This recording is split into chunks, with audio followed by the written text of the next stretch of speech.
रिया लंबी सांस लेते हुए। अमन, आज फिर मम्मी जी का फोन आया था। वही बात, कह रही थी कि शादी को 3 साल हो गए। अब गुड न्यूज कब दे रहे हो? समाज में लोग तरह तरह की बातें बना रहे हैं। अमन लैपटॉप से नजरें हटाए बिना। रिया, समाज का काम ही है बातें बनाना। जब पढ़ाई कर रहे थे तो कहते थे नौकरी कब लगेगी, नौकरी लगी तो बोले शादी कब करोगे। अब शादी हो गई तो बच्चे के पीछे पड़ गए। क्या समाज हमारे बच्चे का खर्च उठाएगा? रिया, मैं जानती हूं अमन, लेकिन बाहर निकलो तो शर्मा जी, वर्मा जी सब यही पूछते हैं। ऐसा लगता है जैसे बच्चा ना पैदा करके हम कोई बहुत बड़ा अपराध कर रहे हैं। अगली सुबह अमन ऑफिस जाने के लिए निकलता है। हवा में धुंध, स्मॉग साफ दिख रही है। अमन खांसते हुए मास्क पहनता है। तभी पड़ोसी शर्मा जी वॉक करते हुए आते हैं। शर्मा जी, अरे अमन बेटा, ऑफिस के लिए निकल गए? वैसे कब तक अकेले अकेले भागते रहोगे? अब घर में किसी छोटे के रोने हंसने की आवाज आनी चाहिए। खाली घर अच्छा नहीं लगता। उम्र निकली जा रही है भाई। अमन शांत रहकर मुस्कुराते हुए। शर्मा जी, घर खाली नहीं है, हम दोनों हैं ना। और जहां तक बच्चे की बात है, बाहर हवा देखिए। दिल्ली एनसीआर और पूरे भारत का प्रदूषण स्तर कहां पहुंच गया है। सांस लेने को शुद्ध हवा नहीं है। ऐसे में एक नई जान को इस जहरीली हवा में लाकर बीमार करना कहां की समझदारी है? शर्मा जी हंसते हुए, अरे हम भी तो इसी हवा में जी रहे हैं। भगवान सब ठीक कर देता है। वंश आगे बढ़ाना भी तो धर्म है।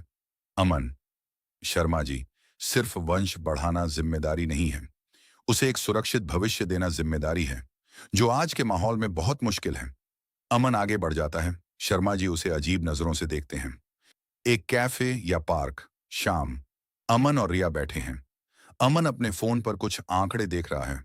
अमन, रिया, आज शर्मा जी भी वही ज्ञान दे रहे थे, लेकिन लोग जमीनी हकीकत क्यों नहीं देखना चाहते?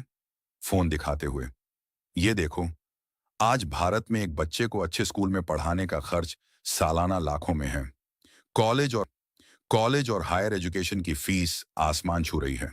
रिया, हाँ, मेरी सहेली बता रही थी कि उसके बच्चे के प्ले स्कूल की फीस ही उसकी आधी सैलरी के बराबर है। अमन, सिर्फ पैसा ही नहीं रिया, भारत में जनसंख्या इस कदर बढ़ चुकी है कि हर चीज के लिए मारामारी है। अच्छी शिक्षा के लिए मीलों लंबी लाइनें हैं। अस्पतालों में अच्छे स्वास्थ्य इलाज के लिए जेब खाली हो जाती है। और सबसे बड़ा सच, बेरोजगारी। डिग्री हाथ में लेकर लाखों युवा सड़कों पर घूम रहे हैं। रिया सोचते हुए, यानी हम सिर्फ सामाजिक दबाव में आकर एक बच्चे को इस दुनिया में ले आए और फिर वो पूरी जिंदगी नौकरी, साफ हवा और बुनियादी सुविधाओं के लिए संघर्ष करता रहे? अमन, बिल्कुल। आज के समय में भारत जैसे देश में बिना पूरी तैयारी के बच्चा पैदा करना खुद को और उस मासूम बच्चे को एक अंतहीन संकट में डालने जैसा है। क्या यह स्वार्थ नहीं है कि हम अपनी सामाजिक प्रतिष्ठा के लिए एक नई जान को इस दलदल में ढकेल दें? सीन 4, घर का बेडरूम, रात क्लाइमैक्स। कमरे में शांति है। रिया खिड़की से बाहर देख रही है, जहां सड़कों पर गाड़ियों का शोर और धुआं दिख रहा है। अमन उसके पास आकर खड़ा होता है। रिया, अमन, तुम सही कह रहे हो। माता पिता बनने का मतलब सिर्फ जन्म देना नहीं है, बल्कि यह पक्का करना है कि हम उसे एक बेहतर दुनिया दे सकें। और अगर आज की हकीकत हमें वो दुनिया देने की इजाजत नहीं देती, तो हमारा फैसला बिल्कुल सही है। मुझे अब समाज के किसी दबाव का डर नहीं है। अमन, रिया का हाथ थामते हुए, समाज कभी जिम्मेदारी नहीं लेता रिया। जिम्मेदारी हमारी है।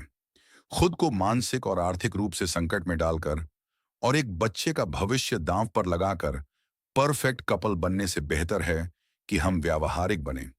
हमारा यह फैसला किसी के खिलाफ नहीं, बल्कि एक आने वाली संभावित जान के प्रति हमारी संवेदना। अमन, बच्चा पैदा करना कोई सामाजिक टास्क या मजबूरी नहीं, बल्कि एक बेहद गंभीर जिम्मेदारी है। जब तक हम अपने देश के बच्चों को साफ हवा, बेहतर शिक्षा, रोजगार और एक सुरक्षित भविष्य की गारंटी